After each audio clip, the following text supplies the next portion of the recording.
Pawan create చేసిన సునామీకి AP రాజకీయం షేక్ అయింది. ఏపీ ఎన్నికల్లో జనసేన జయకేతనం ఎగరవేసిన తర్వాత ఆయన ఫ్యాన్స్, ఫ్యామిలీ మెంబర్స్, శ్రేయోభిలాషుల ఆనందానికి హద్దులు లేకుండా పోయాయి. ఎన్నికల ఫలితాల తర్వాత అన్ని కార్యక్రమాలు పూర్తి చేసుకుని తన సతీమణి అన్నాలే సినిమా కొడుకు అఖీరానందంతో కలిసి చిరంజీవి ఇంటికి వెళ్లాడు పవన్. పూల వర్షం కురిపించి వారికి ఘన స్వాగతం పలికారు. చిరంజీవి కనిపించగానే వెంటనే తన కాళ్లకున్న చెప్పులు విడిచి మోకాళ్ల మీద కూర్చుని ఆయన కాళ్లకి నమస్కరించి ఆశీర్వాదం తీసుకున్నారు. ఆ సమయంలో నాగబాబు కూడా చాలా ఎమోషనల్ అయి కన్నీరు పెట్టుకున్నారు. చిరంజీవితో పాటు తన తల్లి, వదినకు నమస్కరించే సమయంలోనూ పవన్ చెప్పులు విడిచారు. ఆ సమయంలో భర్త చెప్పుల్ని లెజినెవా తన చేతులతో తీసుకుని పక్కన నిలబడ్డారు. విదేశీ వనిత అయినా తన భర్త చెప్పులను తీసుకుని పట్టుకుని నిల్చోవడం ప్రతి ఒక్కరిని ఆశ్చర్యపడేలా చేసింది.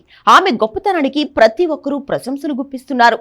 రష్యా అమ్మాయి అయినా ఇక్కడి సంప్రదాయాలకు అనుగుణంగా నడుచుకోవడం గొప్ప విషయం అంటూ కామెంట్ చేస్తున్నారు. లెజినెవా చాలా లో ప్రొఫైల్ లైఫ్ మెయింటైన్ చేస్తూ ఉంటారు. చాలా తక్కువగా ఆమె బయటకు వస్తూ ఉంటారు.